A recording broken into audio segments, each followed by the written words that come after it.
I started in the Marine Corps. When I joined the Marine Corps, I was just a regular grunt. I got involved in special ops overseas. After that, I went to a couple of tactical schools. Once I got into law enforcement,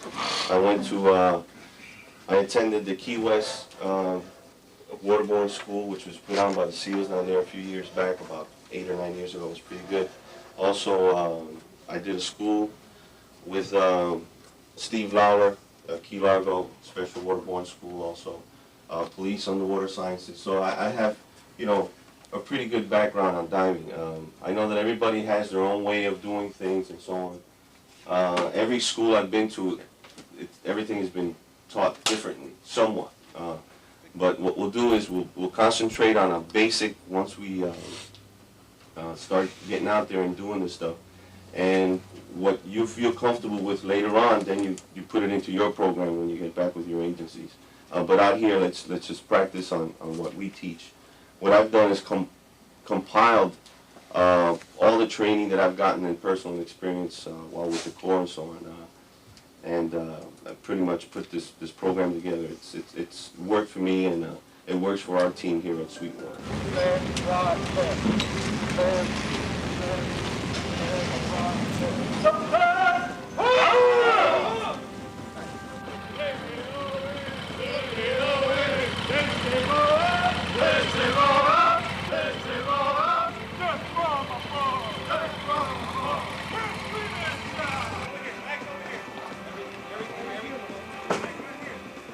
Come on, let's go.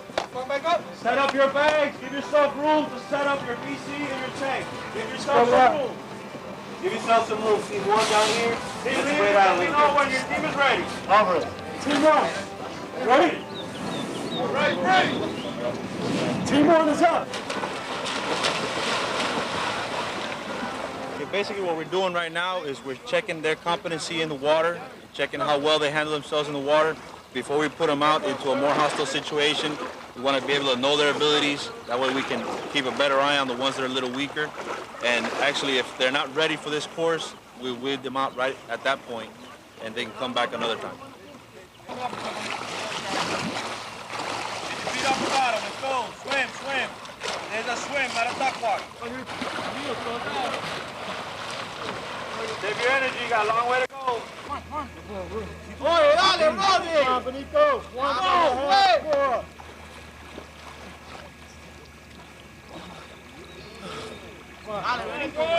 Benito, about the damn left. Backstroke. Get on your back. Get on your back, Benito. Don't use the legs. Use your arms. Let's go, bro. Let's go. Come on. Come on, bro. Let's go. Take the hell off the wall, Benito. Let's go. Let's go. Let's go, baby. Let's go. Come on, Benito. Come on. Get off the wall. Don't touch that goddamn wall. Come on, man. Get off the wall. Come on, swim. Come on.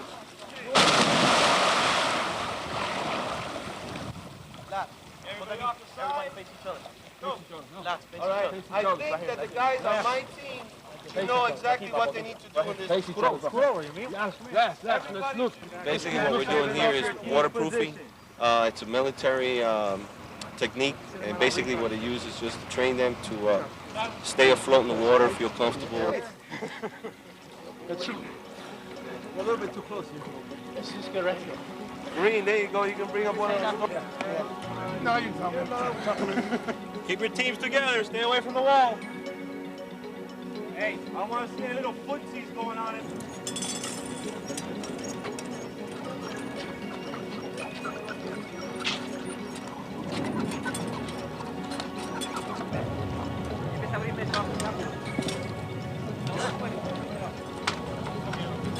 Go. Come on, we're burning daylight, guys. It's 10:30. Let's go. We should have been done by 10. That swim took 45 minutes to an hour. Come on, man. Go in here. Go in here. So, once you've done this with your hands up and fins back with your gear.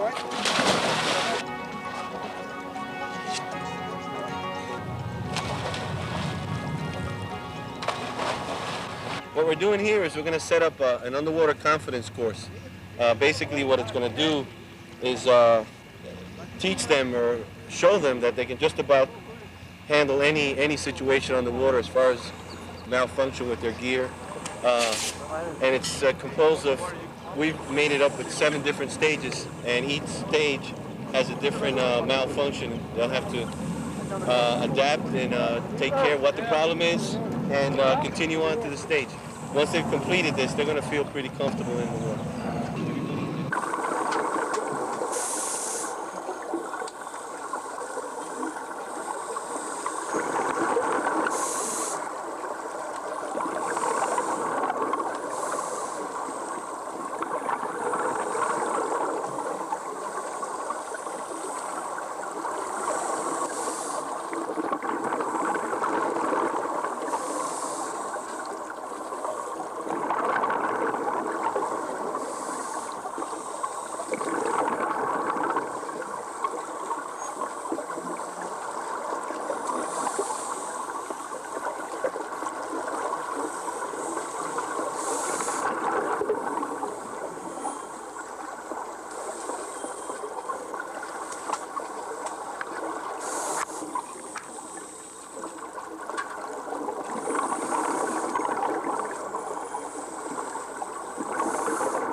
What they're doing here is at the first stage, they need to find their mask, clear it, and continue to the second stage. At the second stage, they go, get a shot of air, continue to stage 2, or stage 3 rather. Stage 3 is the same as stage 1, or 2 rather, except that it's turned off. All they need to do is just turn it on.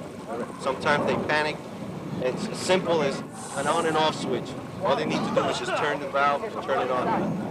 From there they continue to stage 4. Stage 4 they're going to find a second stage where the back end of it is off. They're to cup it and breathe regularly out of that. And you're good to go, all right? Okay, JC does something else that he does with his middle finger and he squeezes it. I don't like it because it doesn't do a real good seal. I like this seal because it's a seal. That is sealed in there, totally sealed. And I get much more water this way. I mean, much more air. Okay, especially the guys with the bigger hands, it's even better yet. Because all you need to do is just go, watch my hand go down. Okay? All right.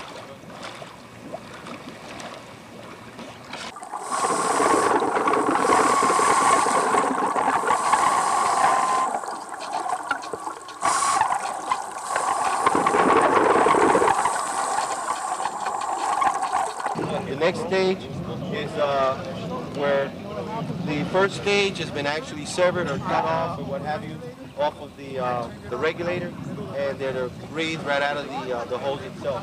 So basically what you want to do is put this about an inch or so away.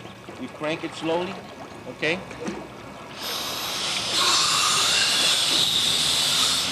And you breathe, okay? It's going to be the same as the tank over there. Same thing. Watch this. I'm not even going to put my mask on.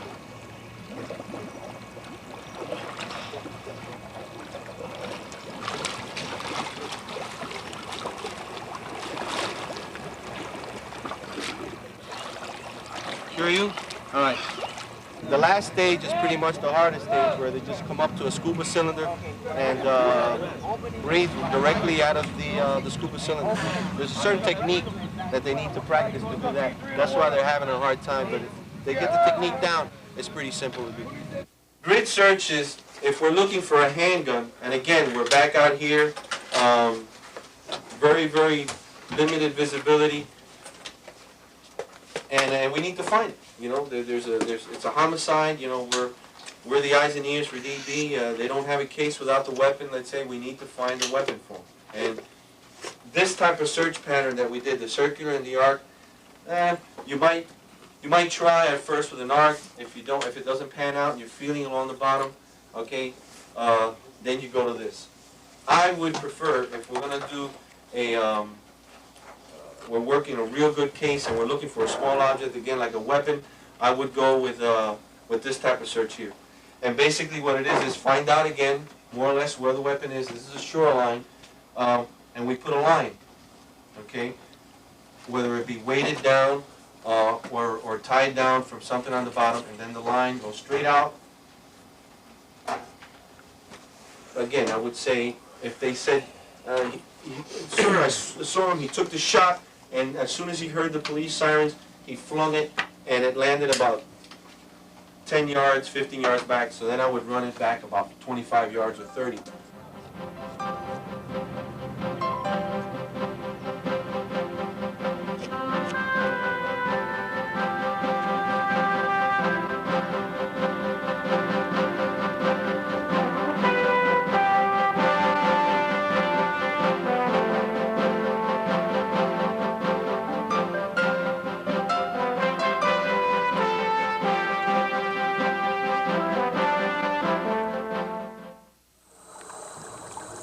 One of our primary objectives is gathering information, surveillance, support SWAT personnel, and waterborne infiltration if needed.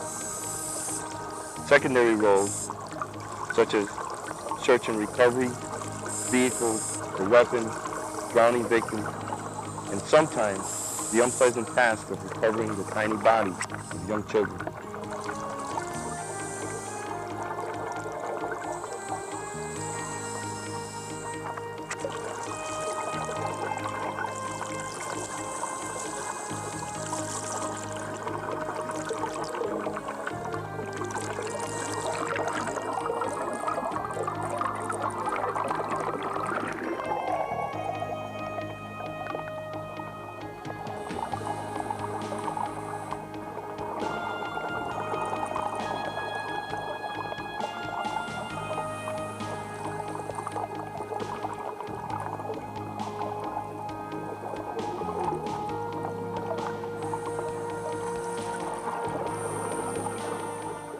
Public safety divers' jobs can range anywhere from hull searches for explosives and narcotics to maritime surveillance. A well-disciplined team can just about set up in the bad guy's backyard and they won't even know we're there.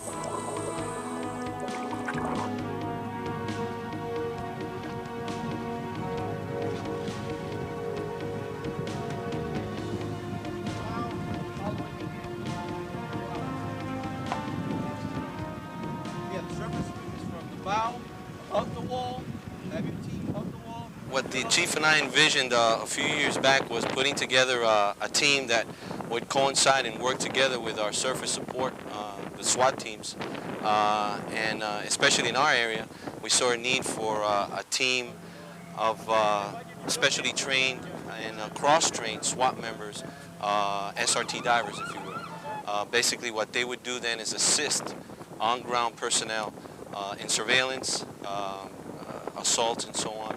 Again, supporting the on-ground SWAT team. Basically, what we did was first in order was to make sure that everybody was water qualified. We had what they call a waterproofing exercise.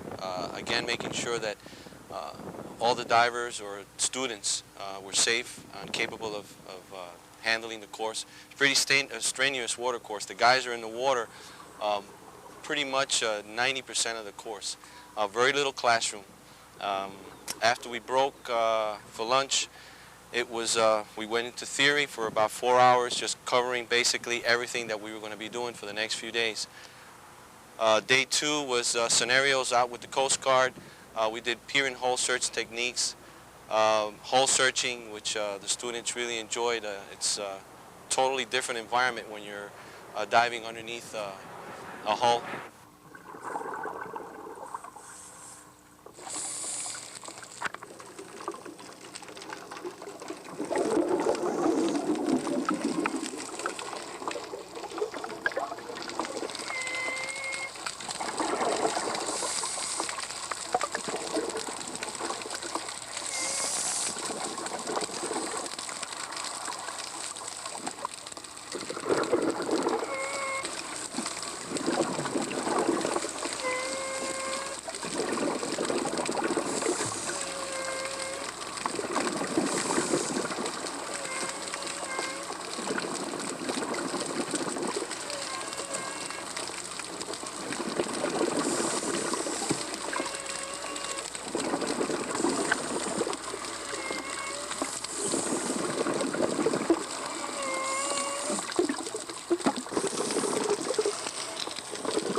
divers earlier during the day did a couple of hole searches on some of the smaller vessels.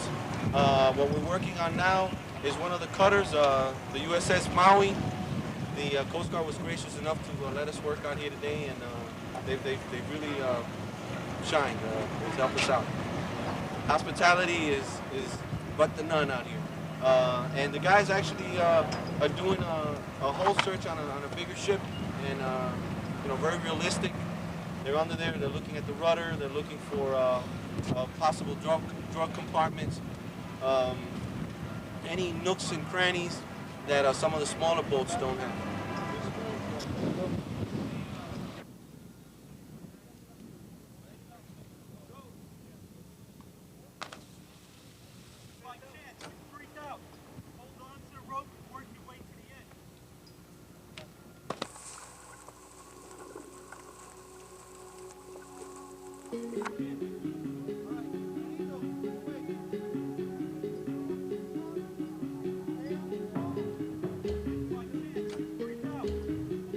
We feel that our ports here are very vulnerable. Just the port themselves being of high profile make a great target for terrorism or any type of terrorist act. Also, the vulnerability and the accessibility to the port make it easy targets for such an act. And keeping in mind that what a terrorist would have in mind is creating some type of an impact to get his point across or address a message. Just imagine the impact of blocking off or restricting this waterway.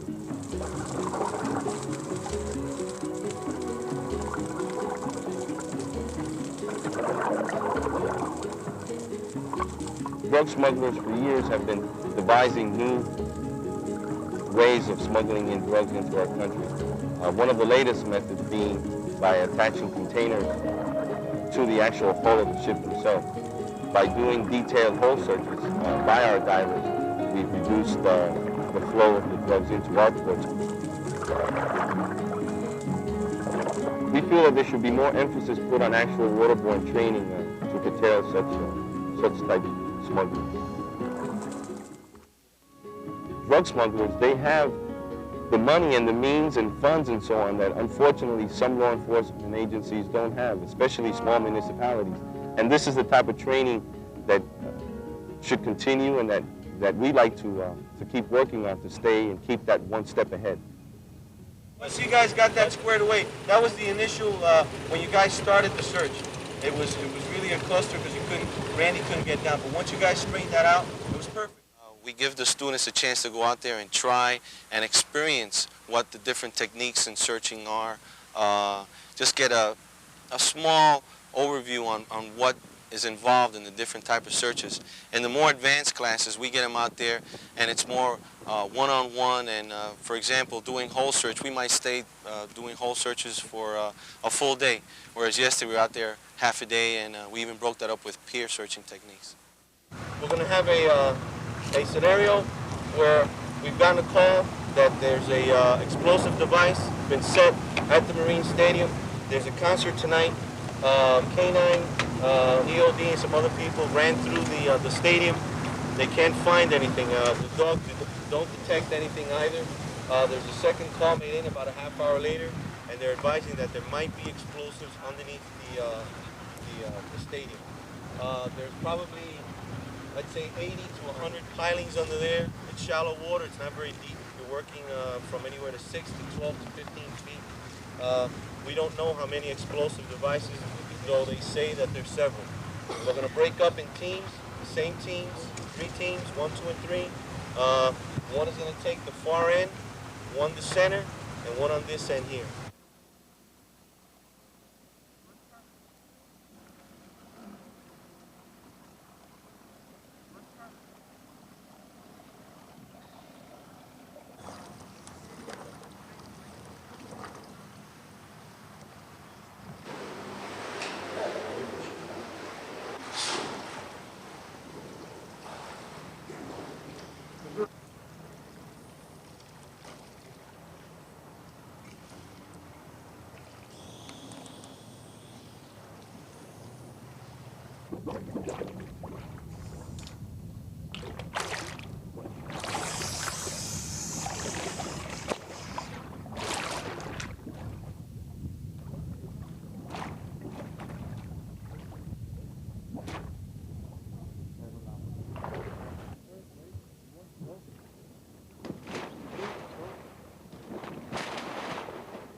lot of debris over here, so watch out. Okay, we can talk this. You guys are fucking up.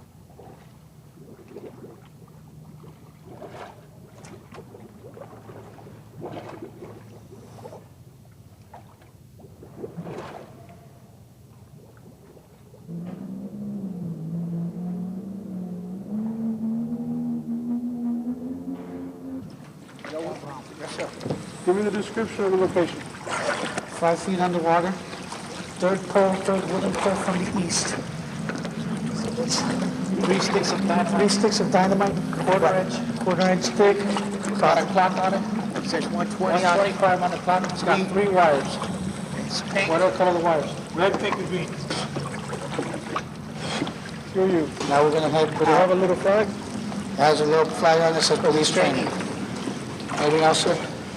Excellent. Leave it alone. It's real good, sir. Outstanding. EOD's coming out to secure it. EOD's right here. Take care of it. It's your baby. You find anything?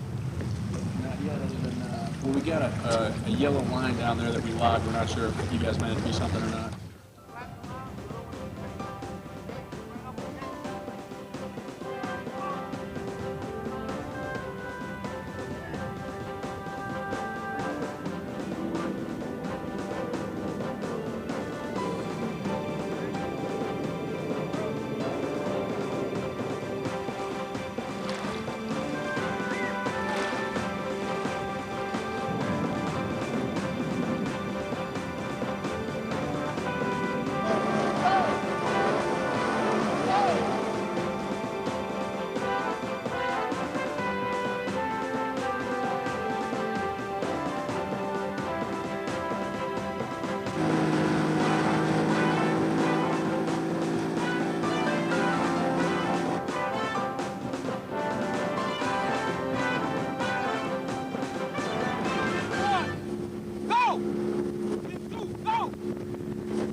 Team one, which one is team one? Yeah, you guys did pretty good. Not too bad. The only thing is that when you were coming in, you were all bunched together in the water. It seems like you were apart, but looking at it from here, am I right, Lieutenant? Yeah, it looks like a log. It looked like you guys were, yeah, like a log. So if I'm sitting out here smoking a cigarette, just kind of watching out, even though you won't be doing this during the daylight hours, of course, this is just to get you an idea of movement during the day. But actually it would be at twilight, you know, or late at night. So you want to be spread out so you really can't make out what's moving in the water. If you're all together, you can really see something. So when you guys were coming in, you look like a log. So you spread up, then you look pretty good. Team 2 was pretty good, not too bad. I didn't see any problems. Team 3, you guys were exceptionally outstanding.